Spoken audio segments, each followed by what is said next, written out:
Hi, my name is Dr. Bitchcraft and welcome to The Void, the show where I have an existential crisis in public. I heard a lot of people talk about this Tinder Swindler documentary, and since we talked about dating apps last week, I figured we should talk about this today. I have not seen the documentary myself, it's on Netflix, but I did read into the case. So it's about a guy, his name is irrelevant. He basically used Tinder to trick women into thinking that he is a millionaire. He did this by pretending that he was an heir to a Russian diamond empire. He would take these women on very expensive first dates, trips on his private jets and Michelin star restaurants, the whole shebang. He would continue to sweep them off their feet, and then after a couple of weeks, he would confide in them that he was in danger. There's a diamond war going on, and he needs to loan money so that he doesn't leave a paper trail on his own credit cards. He did this to a lot of women and he got a lot of money out of them. They would take loans on 10 different banks and he would pretend to pay them back, but he never did. It was a mess. And this man, you can say about him what you want, but he was committed to the grift. He ran from Israel because he was about to be thrown in jail for a fraud, and every time he was about to get caught, he would change his identity and move to a different country. But he went to jail, he was sentenced to 15 months of jail, got released after 5 months for good behavior, and he did not get banned from Tinder until yesterday. And he also has a TikTok now, which gets millions of views. This man is just riding the wave of this documentary. He has a girlfriend and he's living his best life. He got away scot-free, basically. 5 months in jail, you know, it's bad, but yeah, it depends on where you go to jail. It's already bad enough that he now actually getting the wealth he was stealing all this time, which is weirdly deep. I also heard a lot of talk about how these women were a type. They are exactly what you'd expect when it comes to women being attracted to men with money. Basically, what people are saying is they looked expensive and high maintenance, so they must be gold diggers. And according to Occam's razor, or the law of parsimony, that is probably true. The hypothesis that requires the least assumptions is probably the right one. I'm not saying that isn't true, but I find it more interesting to look at what else could be the case. So in this episode, I want to explore what else could possibly be going on. Are we all susceptible to being swindled out of $10,000s of dollars? Or is this just a simple case of dumb bitch syndrome? Could this happen to us? In one word, yes. There's one factor I think makes all of us very sensitive to this nonsense, and that is our need to feel special. Everyone wants to feel like their existence is of more consequence than it is. The older you get, the more you lose this idea that there's anything special about you. But still, everyone has this need to transcend the monotony and normalcy of everyday life. And everyone who has quieted that voice or knows it's there and can not make decisions based off of that is less prone to fall for stuff like this. All these women are guilty of is wanting to be special in the eyes of someone special. And the way people want to feel special is also very gendered. Women grow up learning that they are the trophy, and men grow up learning that they want to win the prize. And getting the attention of a man with a private jet feels like you are a prize. And you can't blame them for thinking that way either. We live in a society that tells us that having things is important. So obviously, if a man of that stature sees something special in you, then you must be special. It's successful cultural programming, that idea that someone somewhere will save you from your boring ass life and being able to transform him with your love. Just like how Bella could save Edward from being a callous douche with her magical vagina. I've never seen Twilight, but good luck trying to convince me that that is not the entire plot. I'm pretty sure it is. Basically, it's just a lot of ego wankery, okay? If you have an ego that is in need of a wanking, then you're more likely to fall for this. And of course, I'm generalizing. You know, I'm not talking about individual instances. I'm talking about social messaging. Last week, we talked about the gamification of dating apps, right? This gamification of dating apps is not just inconvenient, but actively puts us in harm's way because of gambler's fallacy. Let's hypothesize. We're going to a casino in a universe where we have no goddamn sense and it's not tacky.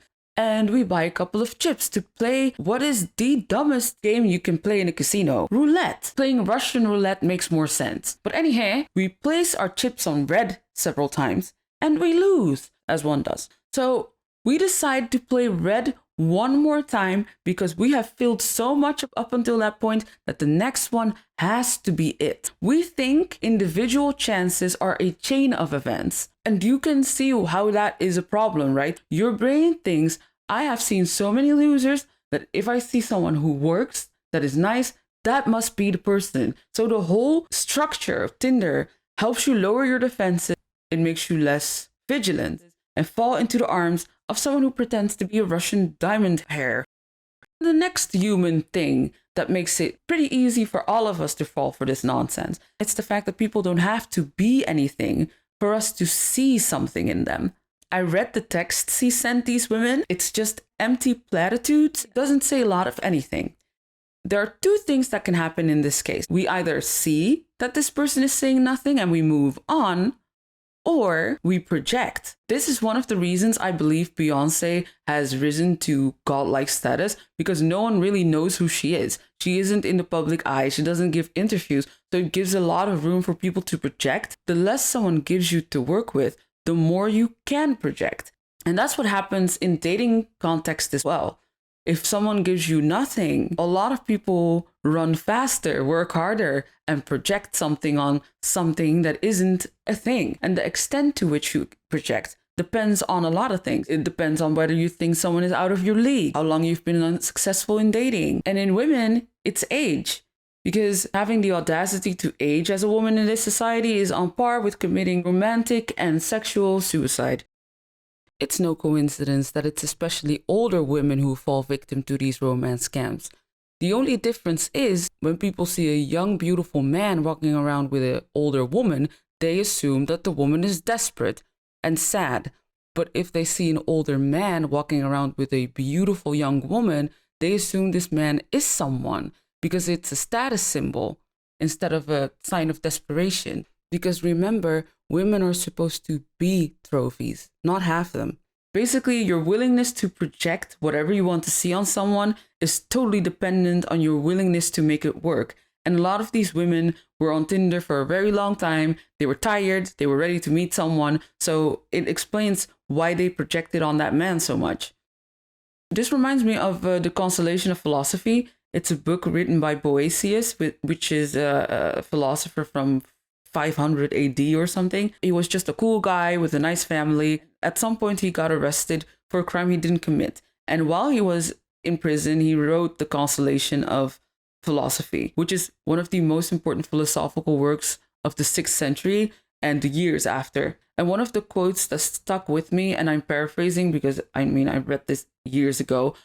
He says, the only thing that keeps us safe from the whimsy of the Wheel of Fortune is not putting copious amounts of faith in things that came into our lives by chance.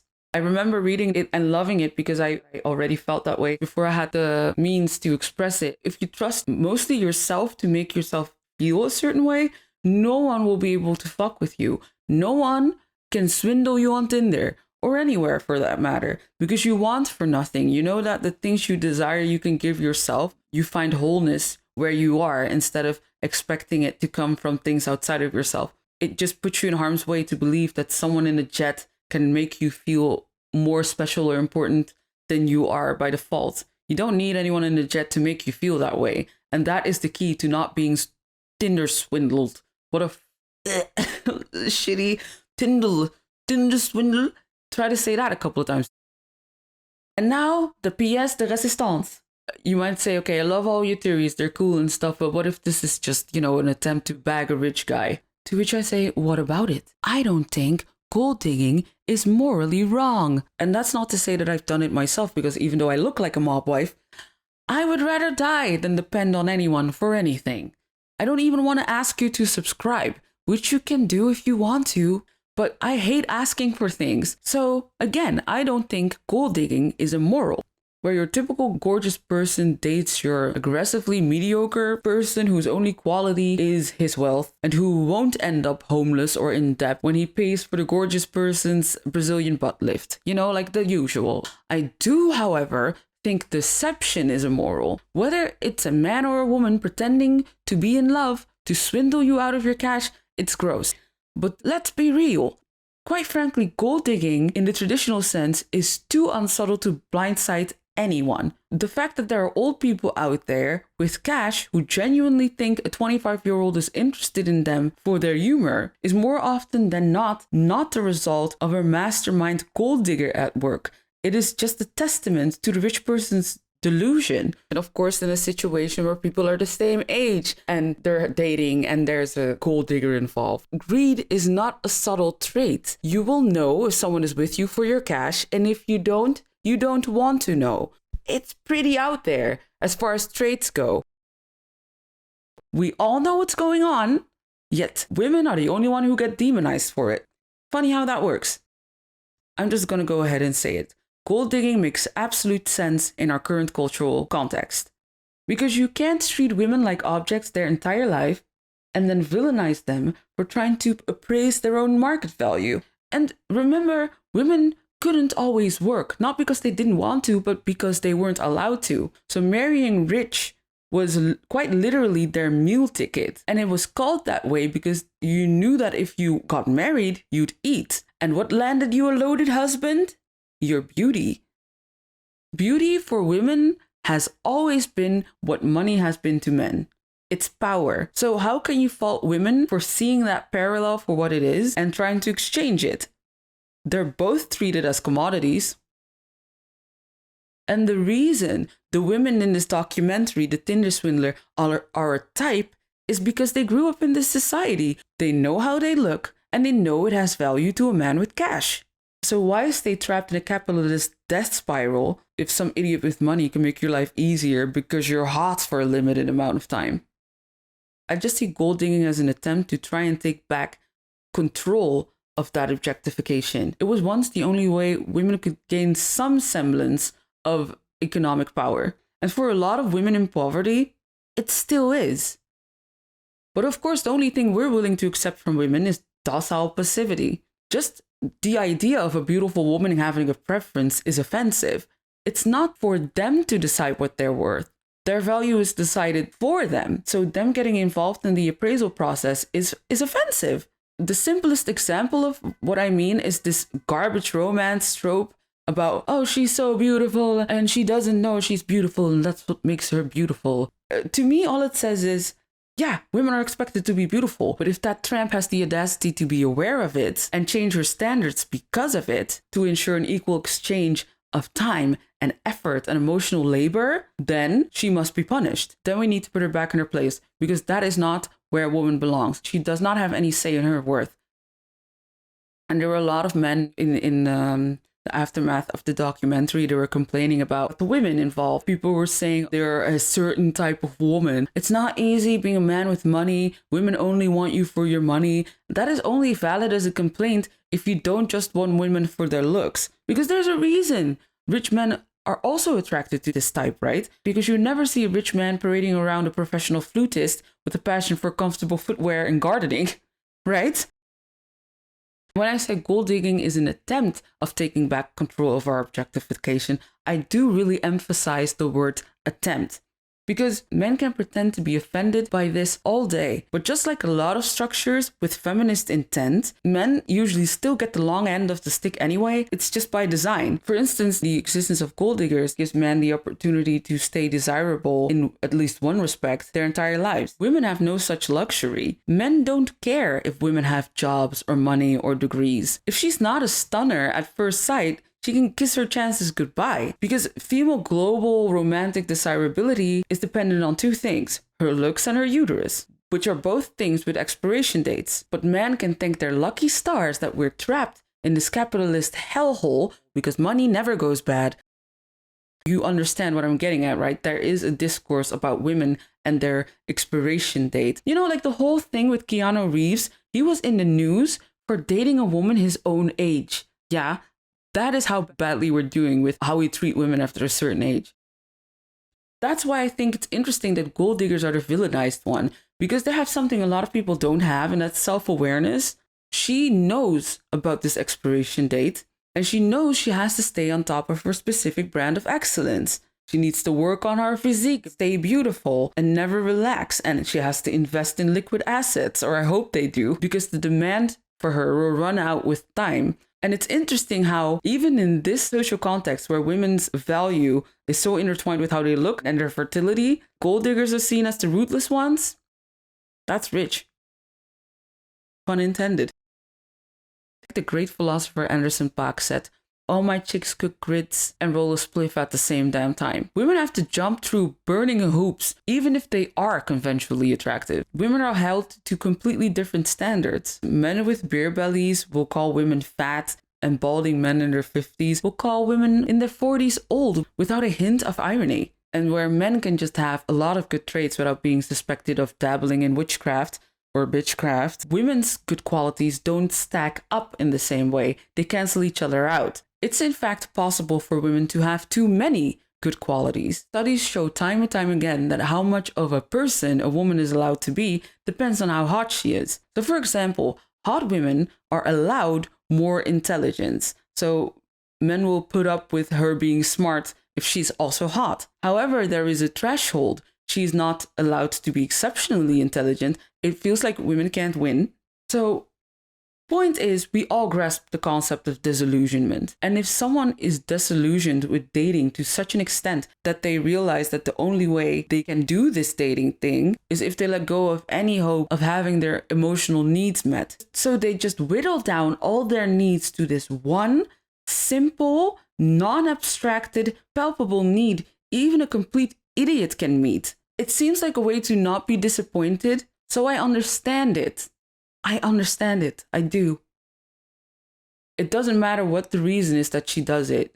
Maybe because she wants an easier life, or to be compensated for all the years of emotional labor she has done. Maybe because she wants to show off at a high school reunion. The reason doesn't matter. It is valid. We need to stop focusing on women in this story. Why is the name for a man in this relationship way more flattering? Sugar daddy.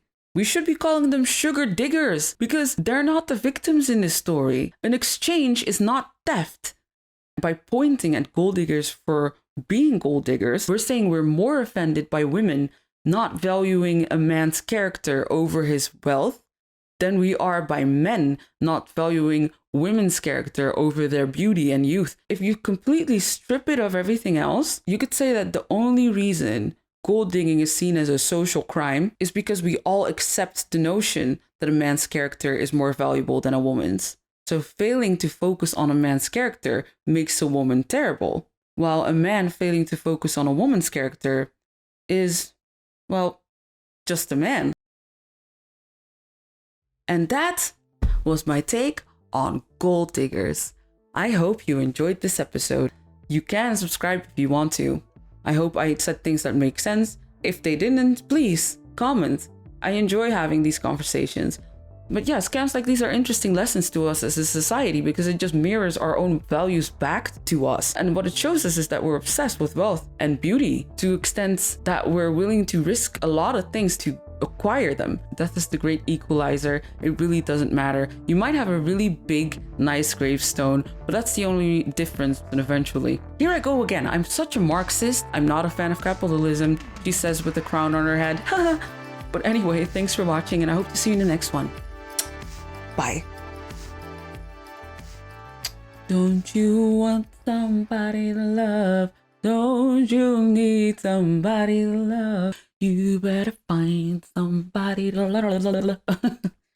Oh, cable guy. Ain't somebody